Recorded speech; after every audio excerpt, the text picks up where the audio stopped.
Nobody ever took Earth seriously, not the Galactic Senate, not the Trade Confederation, not even the minor pirate factions that ruled the ungoverned zones. Of the outer rings, Earth was small, poor, barely terraformed, and filled with a species considered more primitive than dangerous. Humanity was tolerated, like a child banging pots in the kitchen, noisy, messy, but harmless, until they touched New Geneva. New Geneva was Earth's first real colony.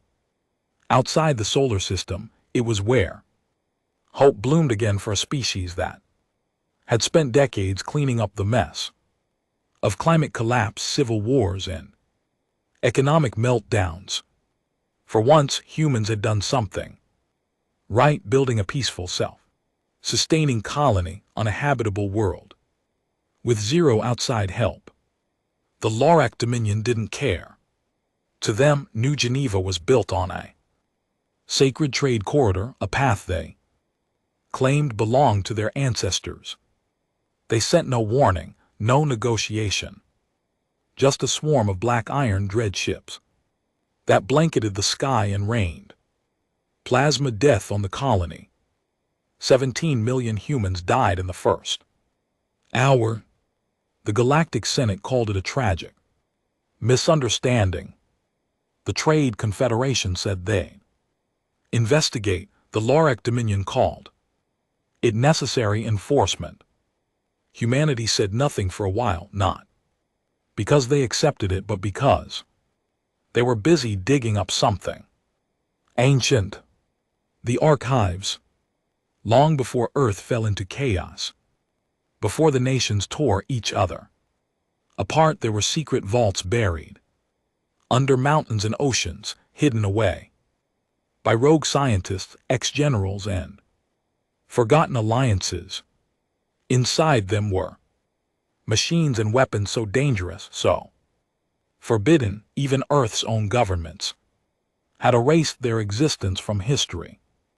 But pain makes you remember. The survivors from New Geneva, the scattered outposts, the orphans, the widows, they gathered, they rebuilt, they forged the first united Earth force in over 100 years, not under the flags of nations, but under one name, Project Vengeance. It wasn't about peace anymore. It was about making the galaxy remember that humans didn't kneel. They struck first at a Lorac mining facility orbiting LS9. Nobody saw it coming, because the humans didn't use sleek warships or polished diplomatic cruisers. They came in rusted cargo haulers, patched up asteroid hoppers, and reprogrammed junkbots loaded with antimatter cores.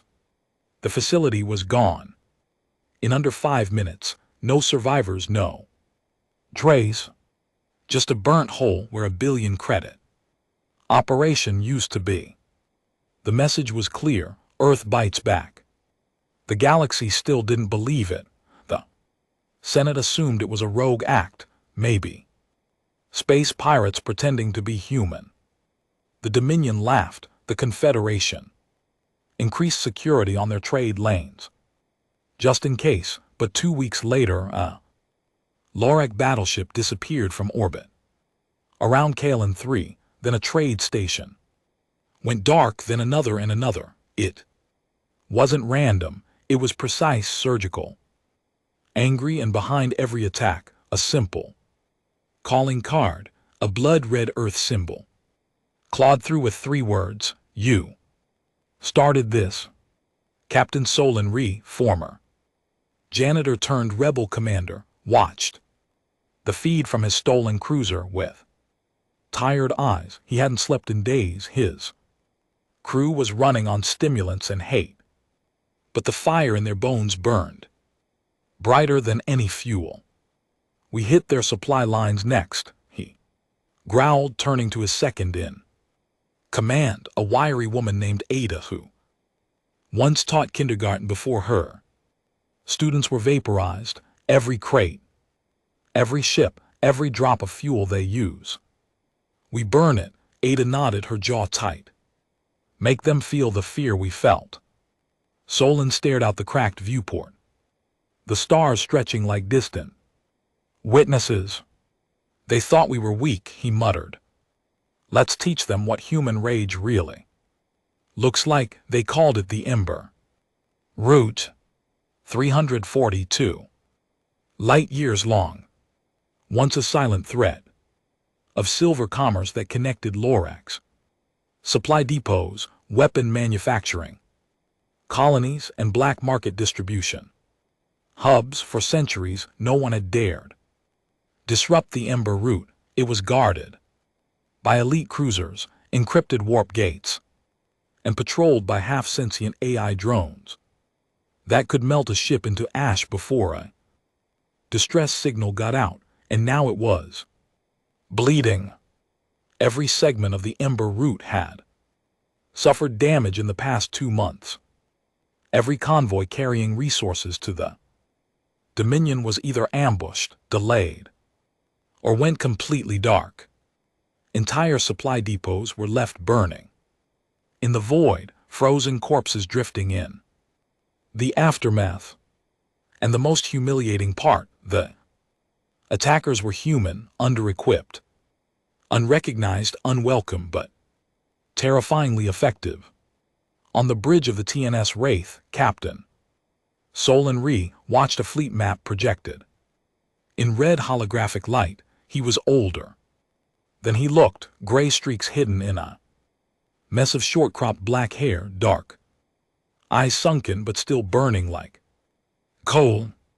The map blinked with dozens of flickering red lights, targets marked for destruction, surveillance, or infiltration. How many resupply stations are left on Ember? He asked without turning. Ada, his second in command, tapped her cracked data pad. 3, maybe 4. After tonight, maybe 2. Rhee clenched his jaw. Good, let's make the next one scream. Around them, the bridge of the Wraith was anything but polished, exposed. Wiring danced from the ceiling like metal vines. The walls were a patchwork of scrap panels stolen from salvaged Lorax wreckage. The crew didn't wear uniforms. They wore scars, hatred, and fragments of whatever armor they could pull off dead enemies, but what they lacked in polish, they made up for in firepower. Beneath the Wraith's hull were retrofitted torpedo launchers, plasma drills meant for mining now turned into weapons, and a hacked Lorax AI assistant they called Cricket, a bug-eyed, sarcastic voice that occasionally offered tactical advice between insults. Captain, Cricket chimed in with a buzz. I calculate a 78% chance the target depot on Ember 22 will call reinforcements within the first 2 minutes of engagement. Rhee smirked. So we hit hard before they get the chance. Cricket made a buzzing sigh. Of course, humans and their obsession with premature aggression. Ada rolled her eyes. We programmed you to sound helpful, not judgmental. Cricket replied. You used Lorax hardware to build me. Judgment is built in. They all ignored him. 35 minutes later, the Wraith dropped out of stealth warp behind Ember 22. Massive skeletal-looking depot floating above a dead moon. The depot housed fuel tanks the size of skyscrapers, security droids patrolling like ants on a hive, and 6 small destroyers orbiting lazily nearby. Visuals? Rhee asked. The screen came to life, blinking lights, no alert sirens, no shields raised, just another routine day in the Dominion's bloated war machine. Perfect. Launchpad Squad Alpha and Beta, begin drift mining, he ordered. 2 pods blasted from the Wraith's underbelly, containing soldiers in pitch-black exo suits. They used no engines, just gravitational drift and magnetic hooks to pull themselves toward the stations. Underbelly, silent and undetected. Inside one pod was Hassan Bao, demolition expert and former oil rig worker from post-flood Nigeria. In the other pod was Eileen Marrow, once a university lab tech from Vermont, now a saboteur with a grudge and a flamethrower. Hassan's voice came in, soft over the comms, approaching. Airlock no detection, starting breach. In 30, Reese nodded silently. The plan was simple: sneak in, plant fuel, destabilizers, get out, blow the depot, just as the night shift changed and caused maximum confusion. But war doesn't like plans. Captain Cricket buzzed. We've got movement. One of the destroyers is warming up engines, unscheduled. Ree narrowed his eyes. Details. Looks like a sensor sweeps being prepared, random, but it'll detect the pods.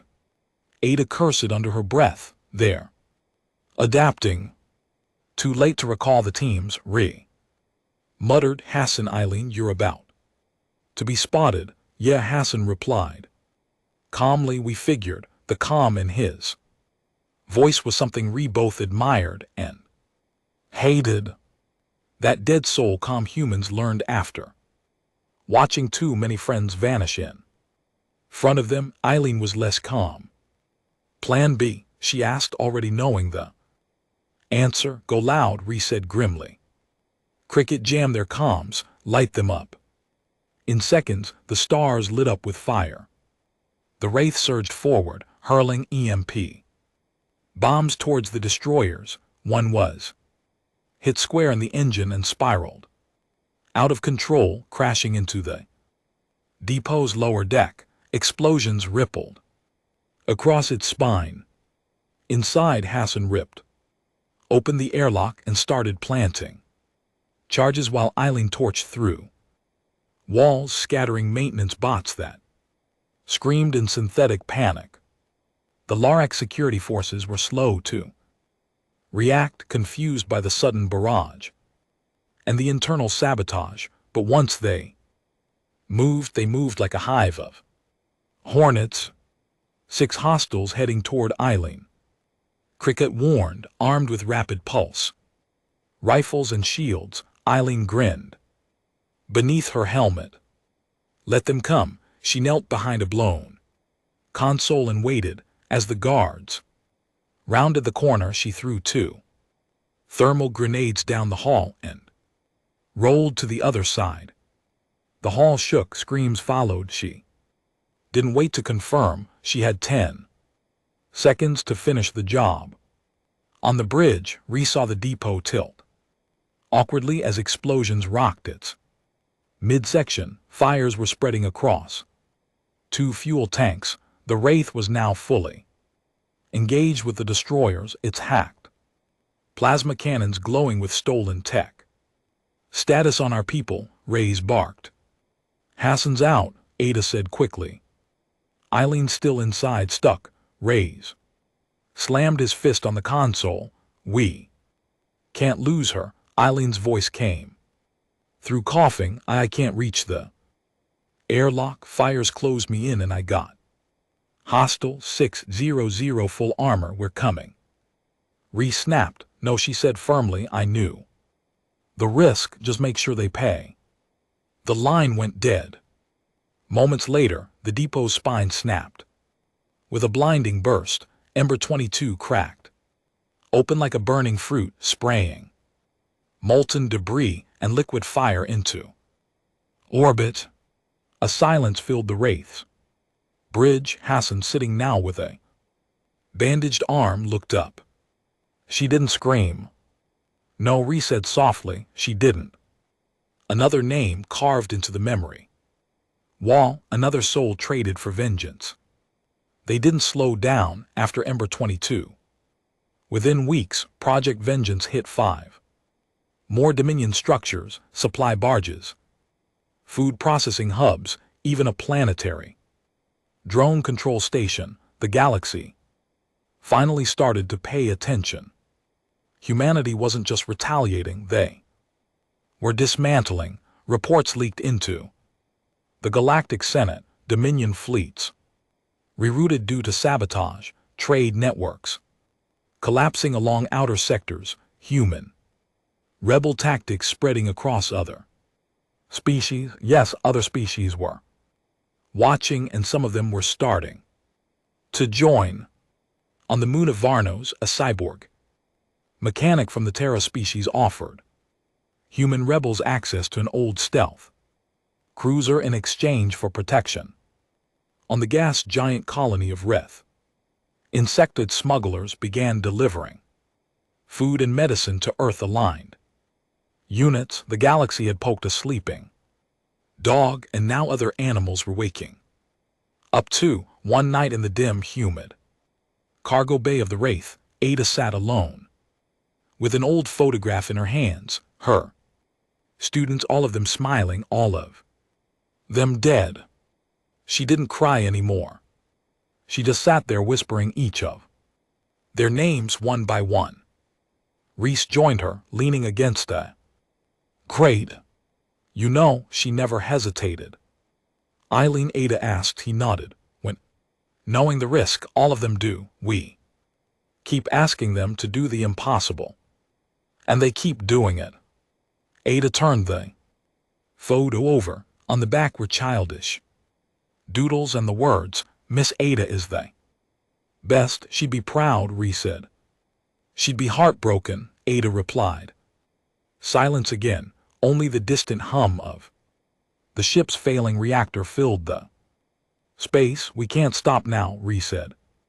Finally, not until they beg for the mercy they denied us. Ada nodded, the photo clenched in her hand. Then let's burn another route. The galaxy didn't expect humanity to survive. They sure as hell didn't expect them to strike back.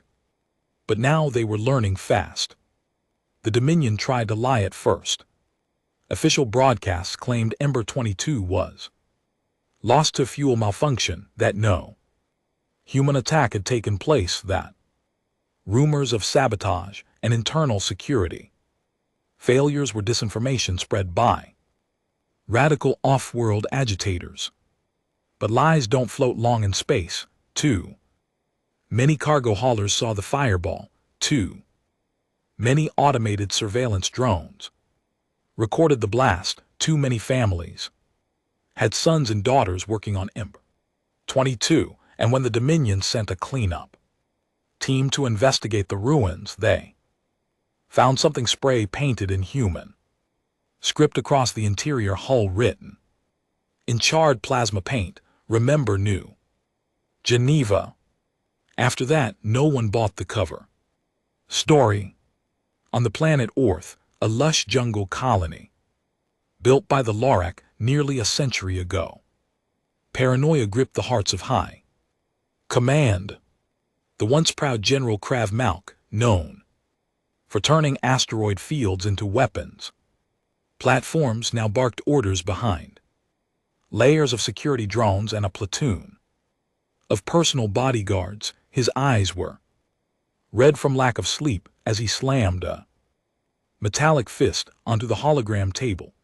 Front of him, how is it, he roared, that a pack of dirt savages with junkyard weapons are dismantling the most advanced empire in the quadrant? No one answered. His officers stood in silence, many too afraid to speak, some secretly wondering the same thing. 3 more depot, Malk hissed, gone. Another fusion barge hijacked, and now our own patrol fleets are being ambushed. In secure space, he pointed a clawed finger at his intelligence officer, a small pale Lorac female named Jassa. Find me their leader. Find me this Jassa swallowed.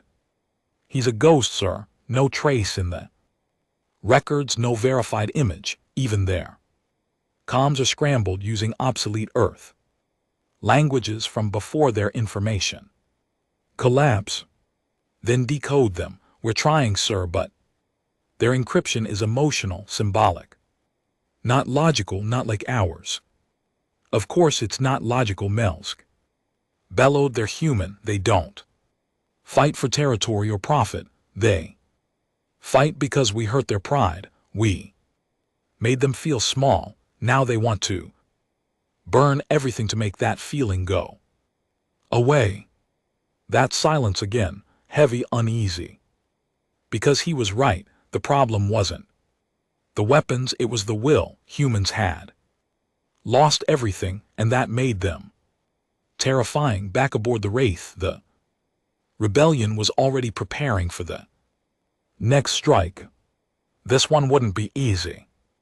Target Meteor Vault 7, an underground Dominion intelligence hub built into the crust of an icy moon, known for being impenetrable, shielded from orbital scans and guarded by the infamous silencers, elite Lorik execution units, trained in zero-emotion warfare.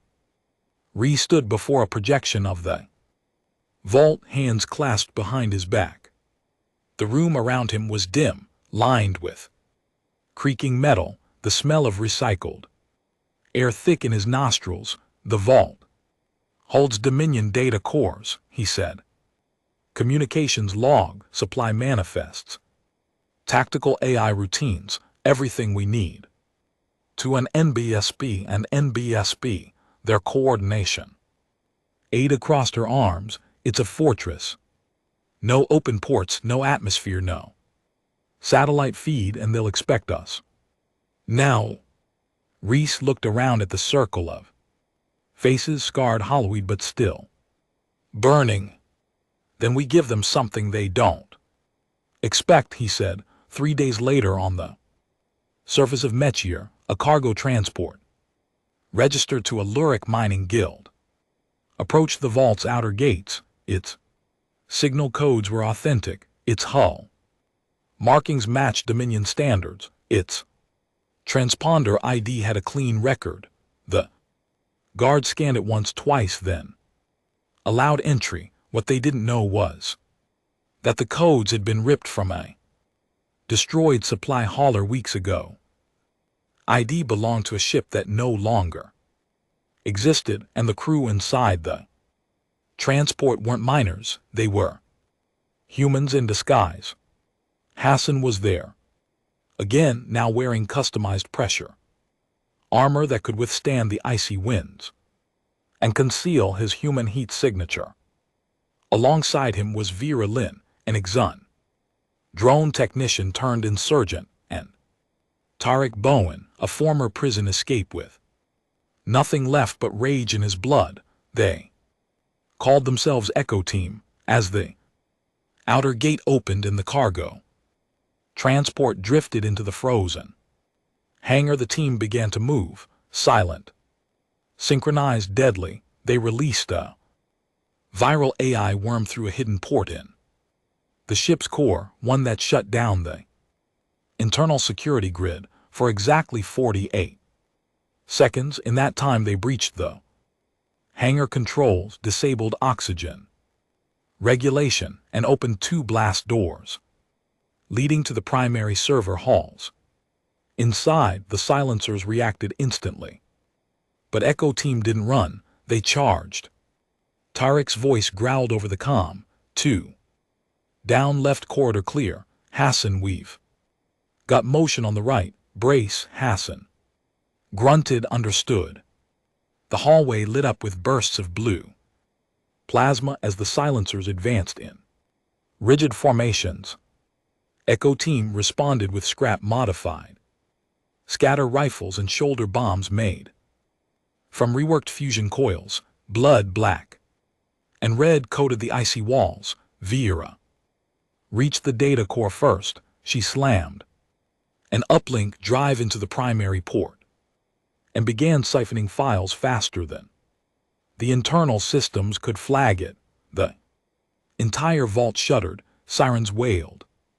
"We've got what we came for," she shouted, but Tarek didn't move. He was kneeling next to a fallen silencer, a look of confusion on his face. "He's not Lorik," he said. "What He turned the corpse under the armor. Was a human, pale, augmented, scarred. But unmistakably human, they've been. Recruiting us, Tarek muttered.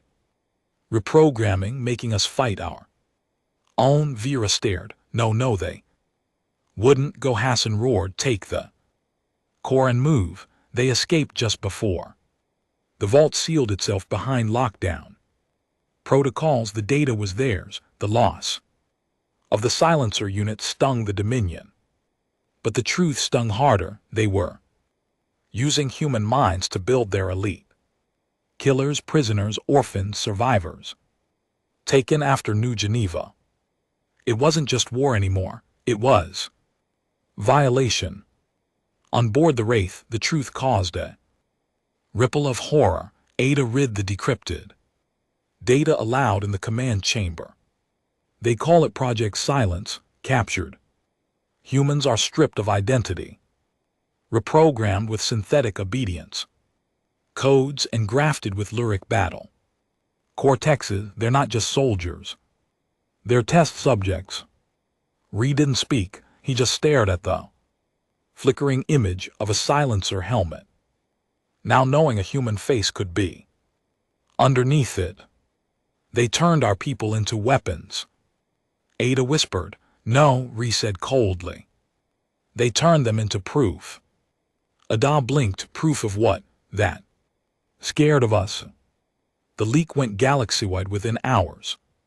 The files were dumped across black market networks, pirate feeds, rebellion, sympathizer channels, and even slipped into Dominion civilian news streams. The reaction was explosive. Other species began to rise, not in armies but in whispers, small fires, sabotage acts, even loyal Dominion systems started asking questions. If humans are so dangerous, why use them? Why lie about who they are? What if we're next? The Lorac Dominion, once the symbol of unbreakable order, began to fracture, not from bombs but from doubt. And doubt is contagious. Aboard the Wraith, Ree stood once again at the bridge window, staring into the endless stars. The silence between battles was always the hardest. The guilt came back. The ghost sat heavier. Ada joined him, quiet for a moment. Then, you think this changes anything? Not yet, Ree said, but it starts something. She nodded. They'll strike back harder now. Let them, Ree said. Every time they do, they reveal who they really are, and every time we survive, we remind the galaxy who we are. Ada looked at him. And who's that? Solon. He turned to her, tired eyes still blazing. The mistake they'll regret for the rest of their lives. For the first time in 1,000 years, the Galactic Senate was silent. Not quiet, not hesitant, silent. Every delegate, from the tree-bark diplomats of Glavier to the gill-suited technocrats of Atronal, sat frozen as the footage played on the central dome, a grainy, shaky recording broadcast galaxy-wide. Just days before, a human child, no older than 10, stumbling through a Lorac facility, his eyes hollow, his movements unnatural. Behind him, a Dominion soldier giving orders. Beside him, a silencer kneeling. The child points at a door. The silencer opens it. 3 prisoners inside. Scream, a gunshot, fade to static. No one spoke for a full minute, not even the Lorac ambassador, whose black-scaled jaw was clenched so tightly it visibly cracked. Then the Valerie representative, whose race had never once intervened in off-world politics, finally said what everyone was thinking. You've made monsters out of children. The room erupted into chaos. Word spread fast. Faster than the Senate could control. Faster than the Dominion could silence. The resistance, once whispered of as a fringe Earth movement, now had a name in Every system, every market, every backwater trade lane, every slave ship. Hiding behind false IDs, they were. Project Vengeance, they had taken the fight to the giants and they were winning. But victories came with scars. Back aboard the Wraith, the crew was changing, not just the faces, many of which were new, freshly recruited from liberated colonies or escaped Dominion prisons, but the tone, they used to laugh more, tell stories between missions, talk about when it's over with.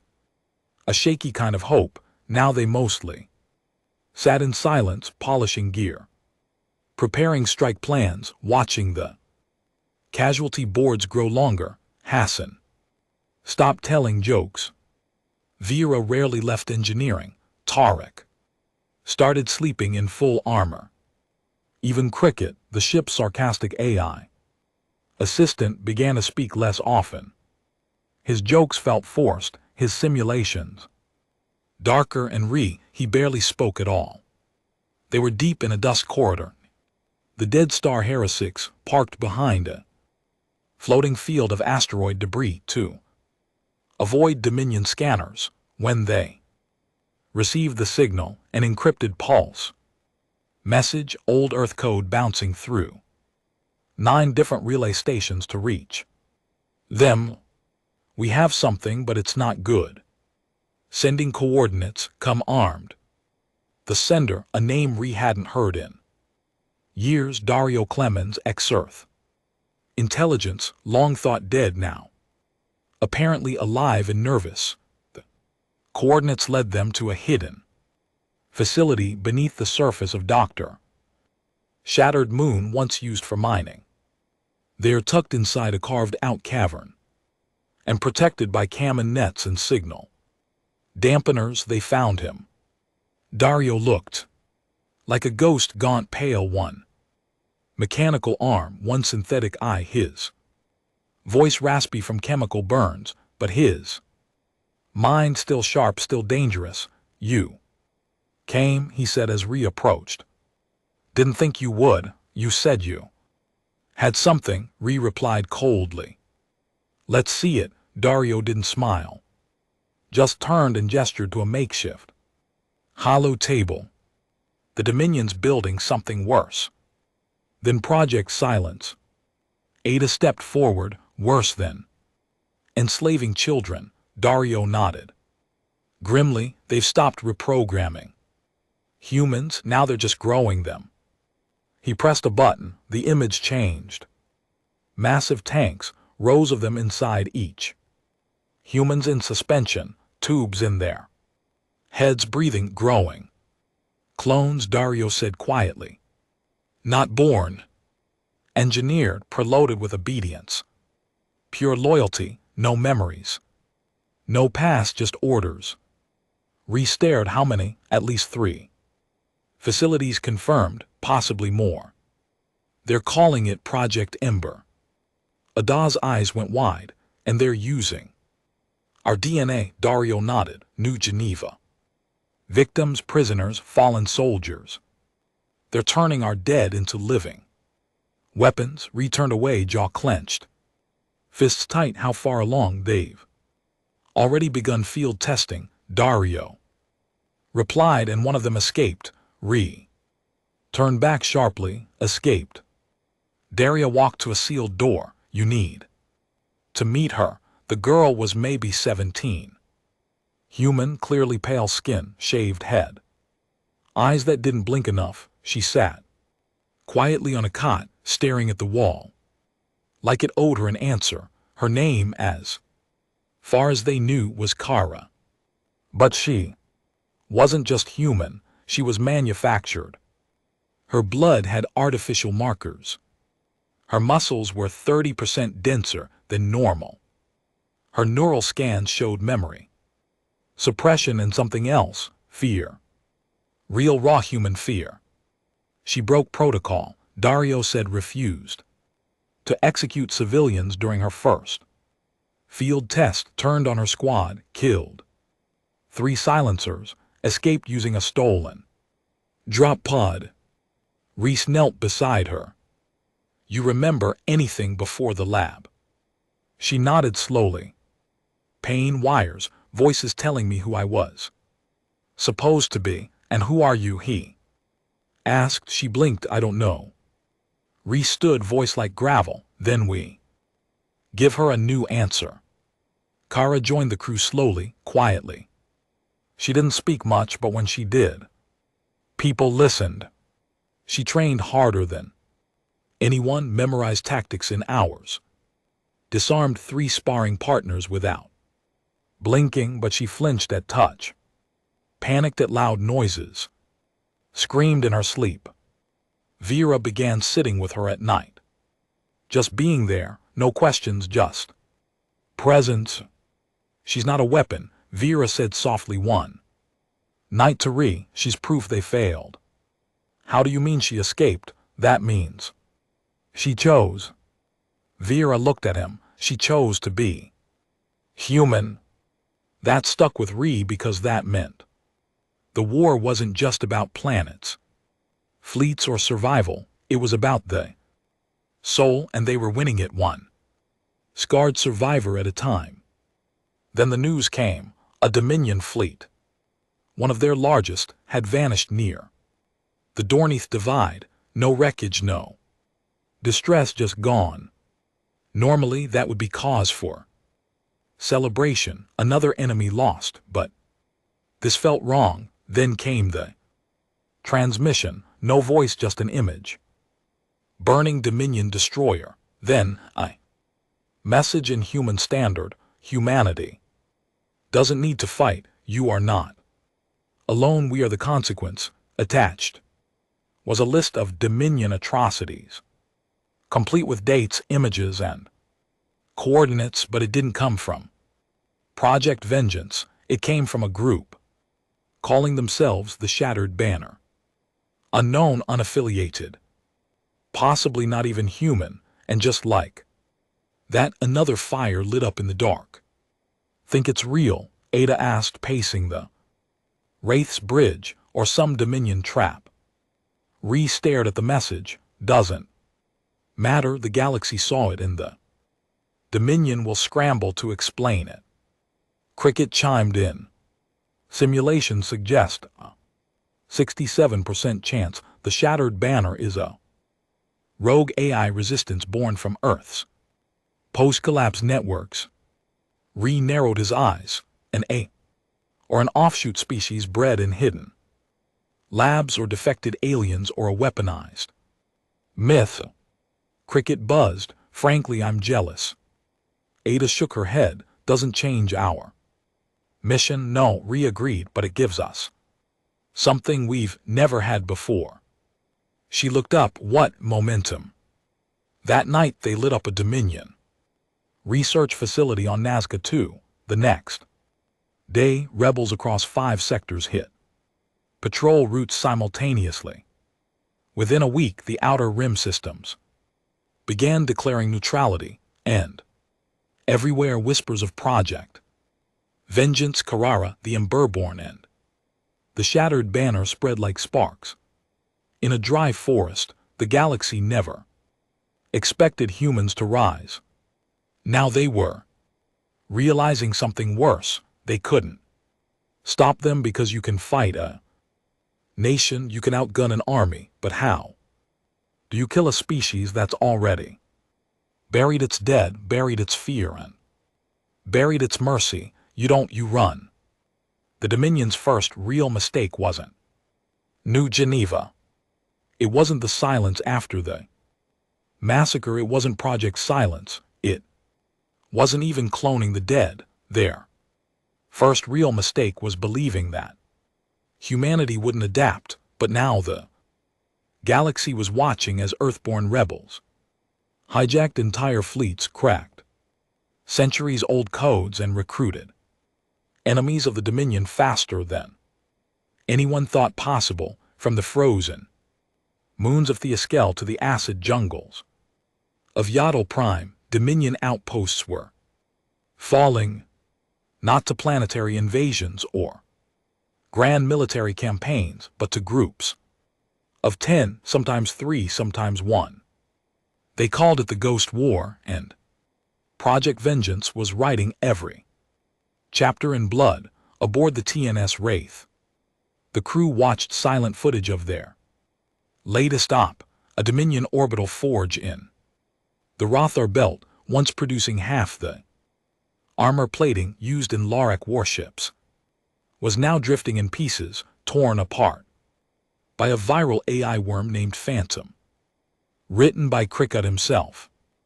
No shots fired, no soldiers deployed. Just a slow suffocation of their system, until the entire facility vented its guts into the void. They didn't even see it coming, whispered Ada. They never do, replied, standing with his arms crossed. His face as always now unreadable. The loss of bloodshed used to feel strange. They were used to shouting, burning, vengeance that screamed and bled, but now silence was its own kind of victory. Carrara stood near the back of the bridge, watching quietly always. Watching, she spoke little but learned everything. Her cloned muscles no longer twitched in fear, and her eyes had grown sharper, human, angry, alive. Tarek leaned over the terminal. Cricket. What's next? Cricket buzzed to life. I've intercepted chatter from Dominion. Priority channel Theta Black, high encryption, but I tore through it faster than your last whiskey bottle, Tarek. Hey, Tarek muttered. Cricket ignored him. The Dominion is preparing to launch a counter-strike, Operation Scorch. Rebirth, a direct assault against Earth's cradle colonies, returned. Which ones? Not Earth, Cricket replied.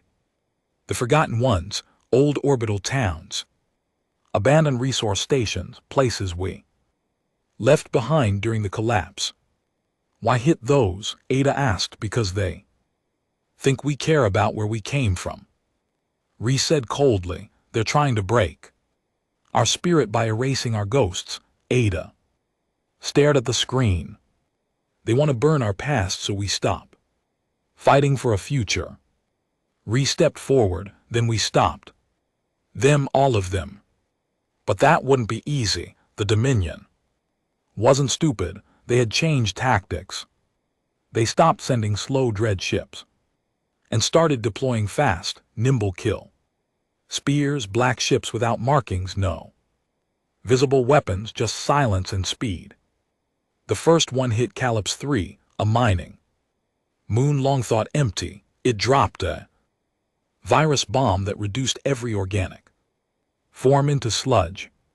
The second hit orbit hollow, killing all inhabitants in under 90 seconds, not with weapons but a synthetic fear pulse that caused mass suicide.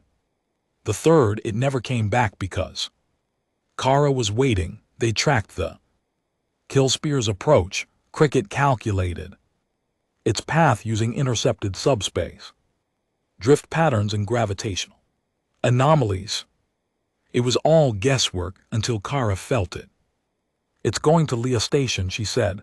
Ada blinked. We haven't had anyone there for 20 years. Kara nodded. But they don't know that. They think we still hold relics there. Tarek squinted. How do you know this? Carrara didn't answer. Not really, just I remember the scent, the code they used, the shape of the thought. That's when Ree knew she was changing, evolving, becoming something not just better but different. So they let her go alone. One shuttle, no backup, just her and Kara. Destroyed the kill spear from the inside, slipped in through its cooling vents, climbed through boiling corridors, found the core, a living brain harvested from a silenced child, and whispered to it before crushing it with her bare hands. When the Wraith picked her up, she was covered in black fluid and ash, holding a shard of the kill spear's interior hull. Ree took it from her and saw what was etched into the metal, a Dominion symbol, but Warped, a fusion of the Larek crest and a human skull. It was clear now. The Dominion had gone too deep. They weren't just using human tech, they were becoming us, desperate, adaptable. Furious, regathered the crew for what he called the briefing that changes everything. Cricket projected a full map of the galaxy, now blinking with fire-colored points marking every known rebellion, riot, skirmish, and uprising, from insectoid colonies to former slave worlds. The signal was clear. The galaxy was cracking. The Dominion is losing control, he began, not because of us alone, but because we gave others permission to stand. He looked around. The room, faces tired, bloodshot, cracked, but glowing with something rare. Conviction. But they've gone darker now. Emberborn was just the start. Project Silence was just the prototype. The kill spears were the transition. He pulled up the final screen, a black dot in the center, one word underneath it: Abyssum. Ada frowned. What's that? Cricket buzzed nervously.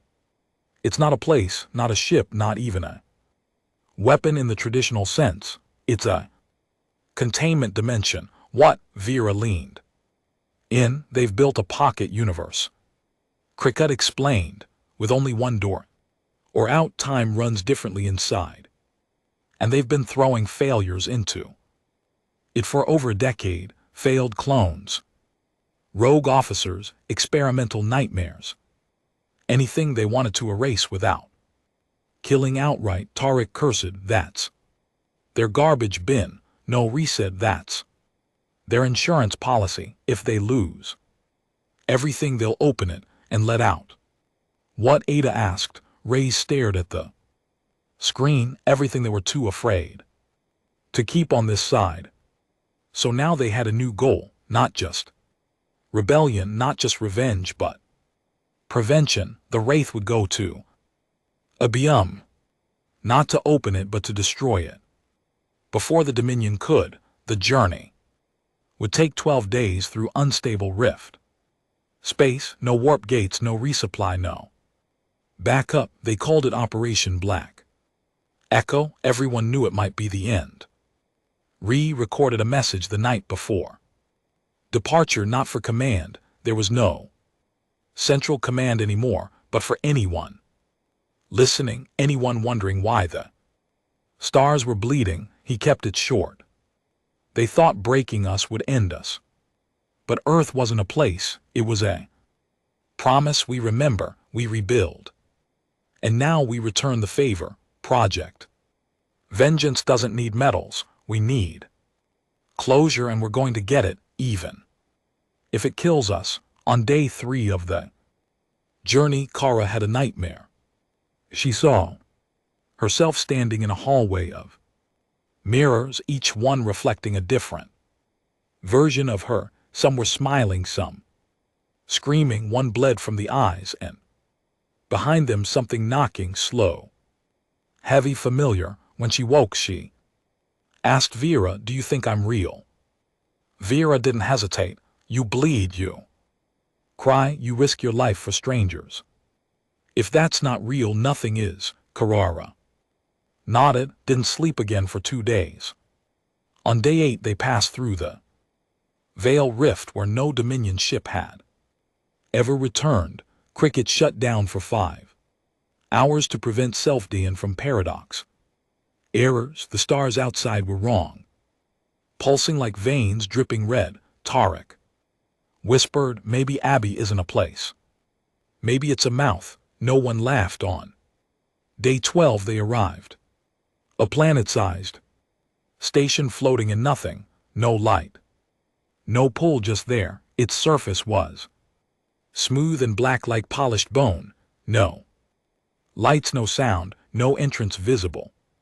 Until Kara stepped forward and the station opened. A single corridor, a single path waiting for her. Returned to the crew. "We go in, we plant the Core, we blow it, no extraction, this is the line. Ada asked, what if it wakes up? He looked at her, then we make sure it never sleeps again. The moment they crossed into a by, the universe stopped making sense. The stars outside didn't move. They watched. Cricket's interface began glitching, its voice warped and stuttering like it was choking. Gravity twisted, not pulling down but inward, like the ship was being swallowed slowly by something patient and ancient. Adjusting stabilizers, Vera said, hands flying over her console, sweat rolling down her temple. If we don't realign the ship's core, don't, Kara interrupted softly. Vera looked up. What? Let it take us in. Carrera's voice was flat, but her eyes were wide, almost calm, like someone who wasn't afraid of being devoured, like someone who had already been. Rhys stared at the opening ahead, a corridor black and smooth with a faint crimson light bleeding from within. Seal the exit route, he said. If we fail, this place doesn't get out. Ada flicked the safety toggles. Sealed. One way in, no way out. And with that, the TNS Wraith drifted into the mouth of a by. It was a station, sort of. There were walls, halls, doors, but none of them matched. One room looked like an ancient cathedral with bone chandeliers. The next was a mirror copy of a human classroom, but with blood on every desk. Then a long hallway of empty cells. Inside each cell, a version of a human. Failure. One held a sobbing child, eyes burned out, muttering, I tried to be brave. Another, a soldier, saluting endlessly, hands worn down to the bone. Then a woman with Rhys's voice, begging someone not to leave. They weren't alive, but they weren't dead either. What is this place? Ada whispered, gun drawn but hands shaking. Crickets voice crackled in, Quantpsychoech chambers. This station's built to trap memory as matter. Emotion becomes architecture. Fear is function here. Rhys didn't look away. It's a prison made out of guilt. Kara stepped ahead of them. Her skin glowed faintly under the red light. No, it's a test, a place the Dominion built to see what broke us fastest. Tarek sneered. They studied our pain. No, Kara said, they fed on it. Farther in, they found the first failed. In Burborn, not dead, not alive, strapped to a steel wall, naked and twitching. Its skin translucent, muscles pulsing, like they were trying to escape. Its face shifted every second, morphing from a terrified child to a grinning soldier, to a woman crying to a man screaming. Then back again. When it saw them, it didn't speak. It sang a lullaby, an old Earth standard, the kind sung in cradles before humanity forgot how to sleep peacefully. Ada was the first to step back. We shouldn't be here. We have to be. Rhys said, we end this here. The thing stopped singing, then whispered in Carrera's voice, you'll die like we did. Carrera stared at it. Then we die fighting. The core of a by wasn't a machine. It was a being, a neural mass floating above a pulsing crimson pool, tethered to the structure by what looked like veins, not wires. It had no face, no form, just a cloud of stolen thoughts. Cricket's voice went silent the moment they entered. He couldn't process what he saw. He just shut down. The crew stood in silence as memories, not their own, began flooding the room. Tarek dropped to his knees, gasping. It's showing me my mother, the way she died. I never told anyone. Vera backed into a wall. It's me. But not. I'm in a cell. I'm screaming. I killed them. Rhys closed his eyes, breathing slow. He saw the face of every soldier who died under his command, every name etched into the Wraith's wall. Ada stepped forward. This thing, it knows us. No, Kara whispered. It is us. They turned to her. She was shaking now. Her face pale, her hands clenched. I was grown from this, she said. All the pain. The failures. They used this place to design me. That's why I can hear it. It's not trying to kill us. Then what's it trying to do? Reese asked. Kara turned slowly, her eyes wet. It's trying to be forgiven. Silence, then the core pulsed once hard. Suddenly, the room around them shifted. Became a battlefield, not simulated. Remembered. They were standing in the ruins of New Geneva. The sky black, the air thick.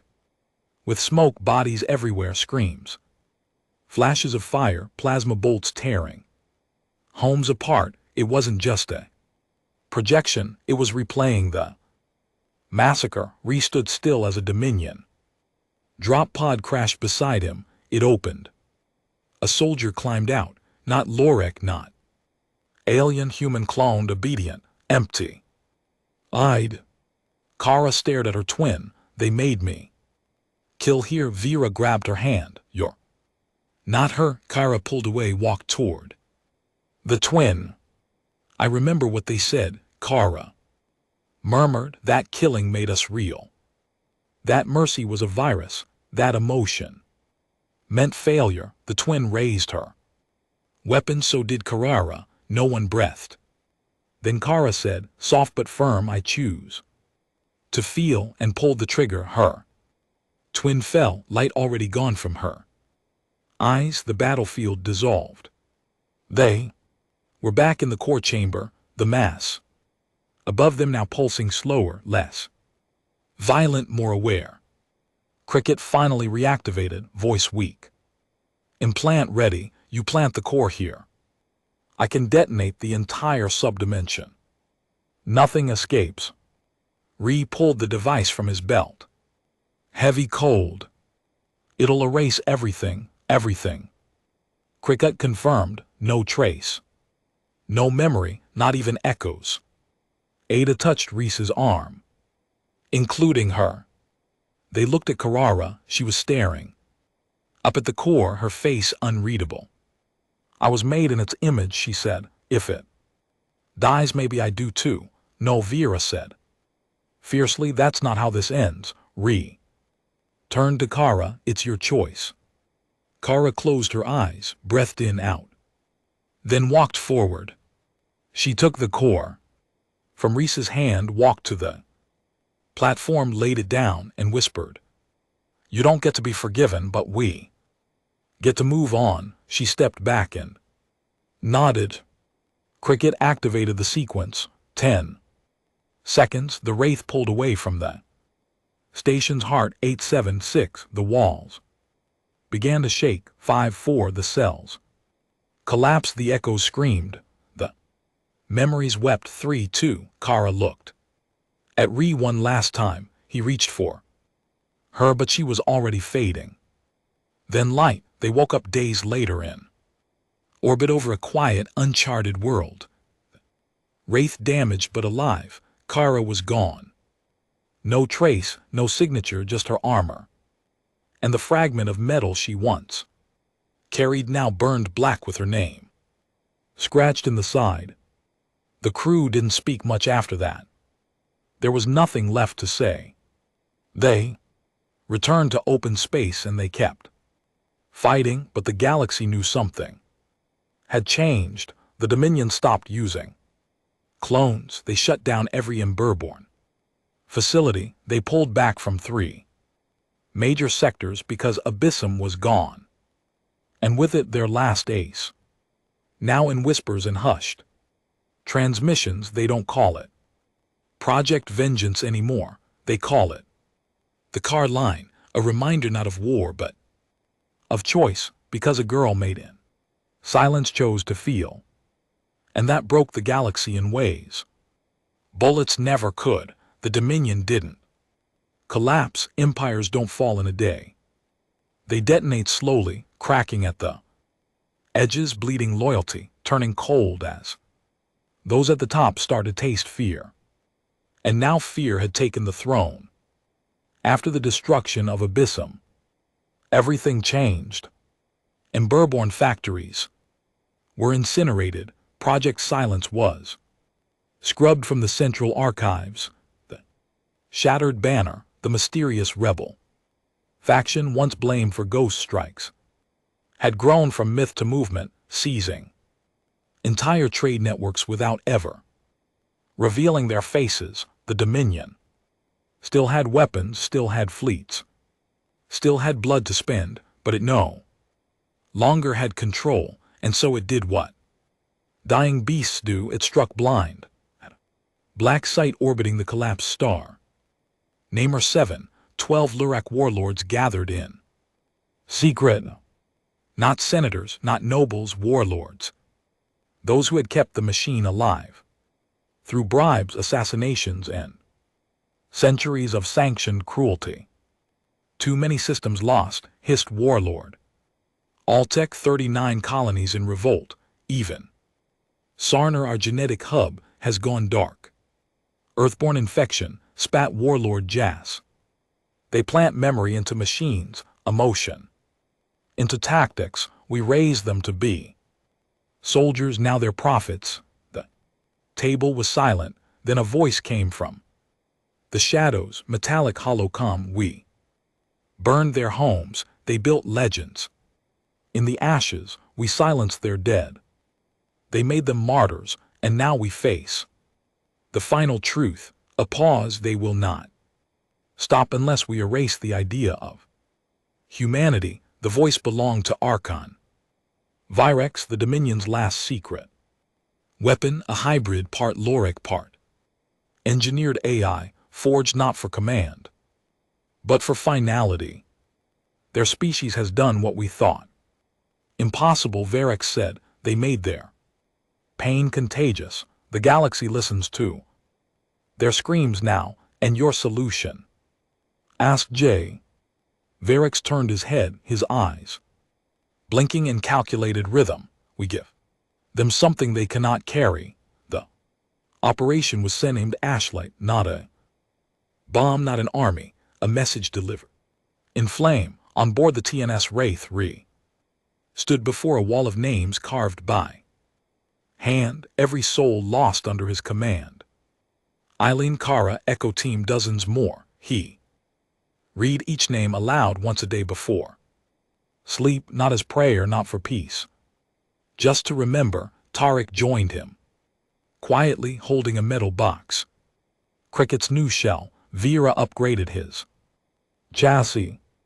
Reed took it. How's the AI holding up? He's been quieter, Tarek said. Since a biome we all have. Ada stormed onto the bridge. We've got a problem. She threw down a Dominion transmission. Uncoded, meant to be found. A single image, Earth, and a countdown, 7 days. Mass displacement detected near the Kuiper line. Ada continued. Dominion warp. Signatures, large, multiple. Ree stared at the screen. They're going for the cradle. Back on Earth, they hadn't rebuilt cities, they had buried them. Let the old world rest beneath forests, oceans, and silence, but the flame still burned.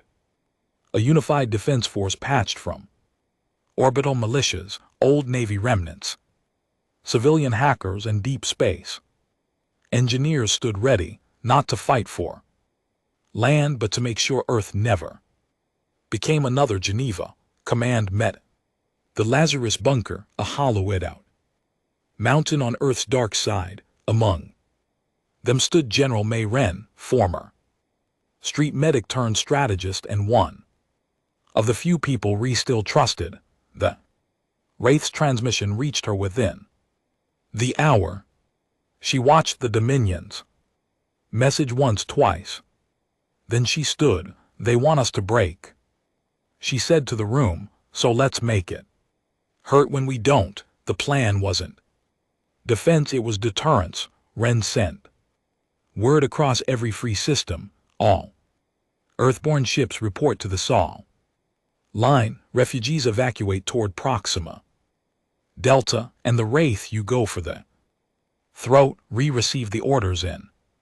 Silence, then nodded once. Cricut, he said, placing the AI core into its new shell, load the packet. Cricket buzzed, you're sure this ends? It all win or lose. That's the point, the Dominion fleet. Arrived like an eclipse, 3,000 ships, 19 dreadnoughts, one Oblivion carrier capable of cracking moons, and at its center, Archon Virex. His voice echoed across Earth's skies. Hijacking frequencies. You called yourselves survivors, you. Made martyrs of corpses, you infected the stars with your tragedy, now watch. What real eraser looks like, he raised one hand, the Oblivion carrier began charging its core, then came Earth's answer. The Wraith appeared behind enemy lines, riding the gravity well of Jupiter like a slingshot, exiting subspace with a scream of metal. Every Dominion ship turned, too late, activated Operation Dustwake, a weapon not built to kill, built to broadcast. Cricket's packets spread like wildfire through Dominion comms, AI cores, even personal implants, voices, screams. Every war crime, every silenced truth. The burning of New Geneva, the children turned to weapons. The clones begging to die, Carrera's last breath. It all flooded the Dominion. Uncensored, uncontrolled, and emotional. Virus ships froze, pilots collapsed. Some fired on their own, the truth. Weaponized, Virex didn't flinch, he activated his fail-safe, sterility protocol, a pulse meant to erase all Earth-based genetic material in a single sweep. It charged until someone stepped onto his bridge, Carrera or something. Like her, not Emberborn, not clone. Something more. She had emerged from abyssum, reborn. Flesh raped by memory, purpose reforged. In light.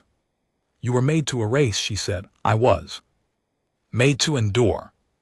Virex raised his weapon. She stepped forward unarmed and whispered, feel. That then touched his chest. He felt everything, the cries, the fire, the silent, the loss, her memories, his victims, their lies, his body seized. His mind shattered, the weapon died, and so did he. The fleet crumbled, the Oblivion carrier spun into Saturn's rings, the rest surrendered or vanished into dark space. Earth never fired a shot. In the aftermath, restood on old soil for the first time in years. Mountains untouched, sky still blue. He walked through a forest that grew where a city once burned. Behind him, Ada, Tarek, Vera, even crickets speaking through a floating drone. Kara was gone again, not dead, just elsewhere, a myth now, a choice made. Flesh. They reached a quiet ridge, dropped to one knee, pulled out a piece of armor, Kara's, and buried it beneath the roots of an old tree. He didn't cry, didn't speak, just let the world feel quiet again. The war wasn't over everywhere, but it was no longer hopeless. The Dominion broken, scattered, disgraced, and Earth still standing, still stubborn, still dangerous, but most of all still human. Peace doesn't come with parades, not after a war like that, not when half the galaxy still smolders and the other half is too afraid to speak above a whisper. Peace comes in the form of silence, suspicion, and scars. The Dominion fractured like glass under stress. The Lorik home world sealed its borders and began purging its own military ranks, pretending it had no part in the atrocities. Their dreadnoughts were now drifting ruins, sold for scrap by pirates or repurposed by ex-slaves. The Trade Confederation issued apologies. Without names, the Galactic Senate collapsed into subcommittees and shame. And humanity, they didn't declare victory because it didn't feel like one. Stood in what was once the bridge of the TNS Wraith, now docked at Earth's Black Sky Memorial Port. The ship would never fly again. Its core was unstable, its hull too fractured, but they kept it anyway, not to repair it but to remember it. People toured it now. Civilians, children, they walked past the scarred metal and scorched consoles. They stood where Kara made her final transmission. They read the names etched into the walls. Some wept, some just stared, some took photos with glassy eyes and no words. Stayed hidden. When they came, he didn't need their gratitude, he didn't trust it. Ada had joined the Unified Reconstruction Council, trying to help rebuild the systems that had been lost. She spent her days managing water lines on distant colonies, her nights holding strategy meetings with local leaders and former rebels. Only spoke to her twice since the last battle, once by comm, once in person. The first time he asked her if she regretted it. The second time she said no. Vera took in orphan survivors, humans, aliens, even former Emberborn who had escaped or been freed. She refused all medals, didn't give speeches, she just opened her home and fed those who had forgotten how to feel safe. She named the shelter Kara's Light. Tarek disappeared. Some say he joined a pirate band, cleaning up rogue Dominion remnants. Others said he flew into the red zone near the Abyssum Rift, trying to find what might be left of her. Reese never asked. Some things are better as questions. Cricket still existed, just not on Earth. He had chosen exile aboard a wandering data barge, uploading himself into the nomadic resistance network that now operated across Examinian space. He had changed too, still sarcastic, still snide.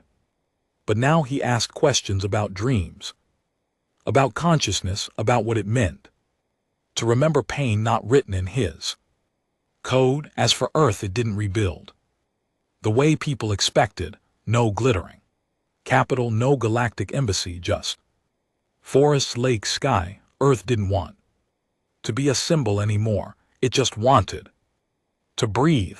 The human race still existed across thousands of systems, scattered, splintered, but they all knew one thing. Now they could never be underestimated again. Not because of weapons, not because of ships, but because of what they had chosen to feel, to remember, to endure. Sometimes walked alone through New Geneva's remains, now left untouched, preserved as sacred ground. Grass grew between the rubble. Wind moved through shattered structures like whispers. There were no guards, no walls, just silence. He always stopped at one stone marked with no name, but everyone knew who it was for. A simple etching read, I was made in silence. I chose to feel. One day a girl, maybe 15, maybe younger, approached him there. She didn't recognize him. Most didn't.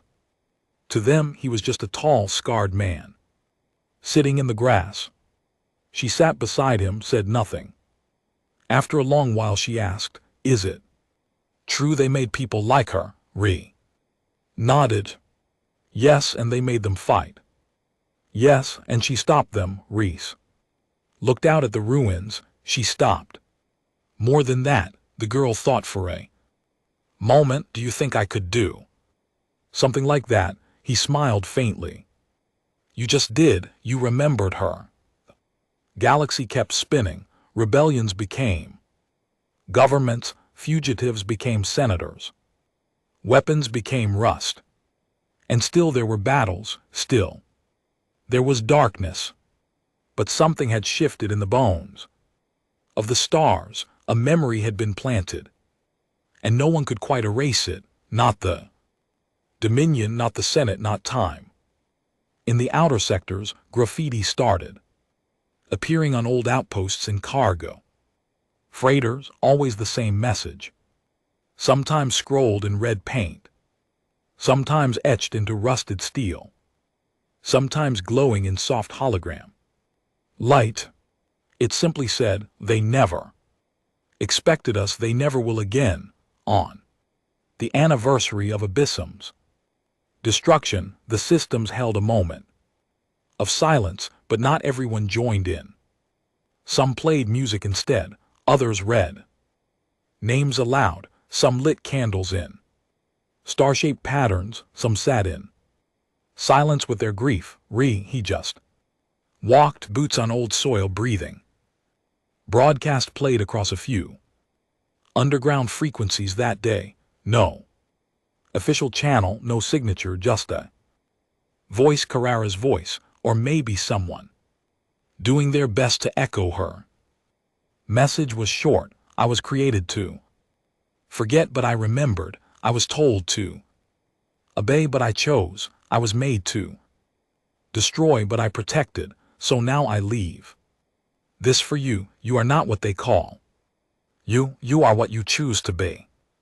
Remember, and do not let the stars grow quiet. Reheard it on a half-broken radio someone had left in a field. He didn't cry, not really, but he stayed there a long time. That night, looking up at the stars, he whispered into the dark, we were never the monsters. And for once he believed.